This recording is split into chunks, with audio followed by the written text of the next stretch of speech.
ಆಜಾದಿ ಕಾ ಅಮೃತ್ ಮಹೋತ್ಸವದ ಹಿನ್ನೆಲೆ ಇಂದಿನಿಂದ ಹರ್ ಘರ್ ತಿರಂಗ ಅಭಿಯಾನ ಆರಂಭಗೊಂಡಿದೆ. ಮಂಗಳೂರಿನಲ್ಲೂ ಸ್ವಾತಂತ್ರ್ಯದ ಅಮೃತ ಮಹೋತ್ಸವ ಸಂಭ್ರಮ ಎಲ್ಲೆಡೆ ಕಂಡುಬರ್ತಿದೆ. ದಕ್ಷಿಣ ಕನ್ನಡ ಜಿಲ್ಲಾ ಕಾರಾಗೃಹದ ವಸತಿ ಗೃಹದ ಆವರಣದಲ್ಲಿ ಧ್ವಜಾರೋಹಣ ಇಂದು ಬೆಳಿಗ್ಗೆ ನಡೆದಿದೆ. ಜಿಲ್ಲಾ ಕಾರಾಗೃಹದ ಜೈಲರ್ ಚೆನ್ನಮ್ಮ ಬೆದಿರಿ ಅವರು ಧ್ವಜಾರೋಹಣವನ್ನು ನೆರವೇರಿಸಿದರು. ಸ್ಥಳೀಯರಾದ ಕಾರ್ಕಳ ವಸಂತಪ್ರಭು, ದಯಾನಂದ ರಾವ್ ಕಾವೂರು, ಕಾರಾಗೃಹದ ಅಧೀಕ್ಷಕರಾದ ಬಿಟಿ ಓಬಳೇಶಪ್ಪ, ಸಹಾಯಕ ಅಧೀಕ್ಷಕರಾದ ರಾಜೇಂದ್ರ ಯಕ್ಕೋಪರ್ಡೆ, ಸಿಬ್ಬಂದಿ ಹಾಗೂ ಕ್ವಾರ್ಟರ್ಸ್ ನಿವಾಸಿಗಳು ಉಪಸ್ಥಿತರಿದ್ದರು. ಇದೇ ವೇಳೆ ಆಜಾದಿ ಕಾ ಅಮೃತ್ ಮಹೋತ್ಸವದ ಹಿನ್ನೆಲೆ ಮಂಗಳೂರು ನಗರ ತ್ರಿವರ್ಣ ಧ್ವಜಗಳಿಂದ ಕಂಗೊಳಿಸ್ತಾ ಇತ್ತು.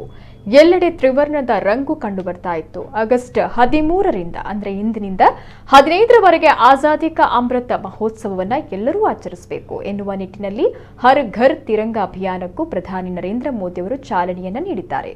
ಈ ಹಿನ್ನೆಲೆ ಮಂಗಳೂರು ನಗರ ಪಾಲಿಕೆ ಕಚೇರಿಯು ತ್ರಿವರ್ಣ ಅಲಂಕಾರದಿಂದ ಕಂಗೊಳಿಸ್ತಾ ಇದ್ದು ವಿಶೇಷ ಕಾರ್ಯಕ್ರಮವನ್ನು ಹಮ್ಮಿಕೊಳ್ಳಲಾಗಿದೆ.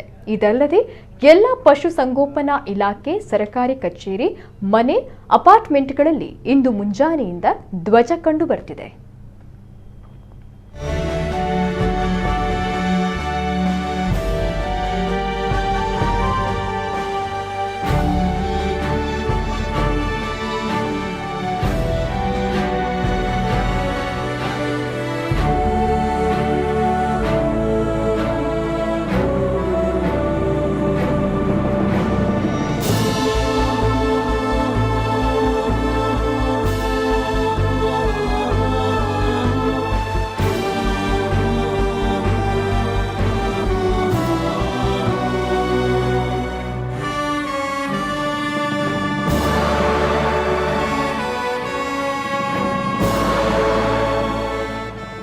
ಈ ಸ್ವಾತಂತ್ರ್ಯ ಸಿಗಬೇಕಂದ್ರೆ ಎಷ್ಟೆಷ್ಟು ಮಹನೀಯರು ಬಹಳ ಕಷ್ಟಪಟ್ಟಿದ್ದಾರೆ. ಅದ್ರ ಬಗ್ಗೆ ನಮಗೆಲ್ಲ ಗೊತ್ತು.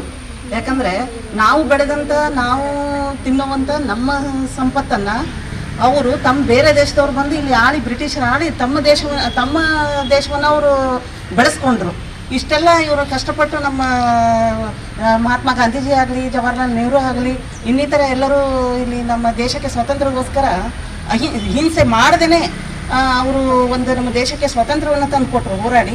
ಅದನ್ನು ನಾವು ಉಳಿಸಿ ಬೆಳೆಸಿಕೊಂಡು ಹೋಗುವುದು ನಮ್ಮ ಒಂದು ಕರ್ತವ್ಯ ಅಂತ ಹೇಳಿ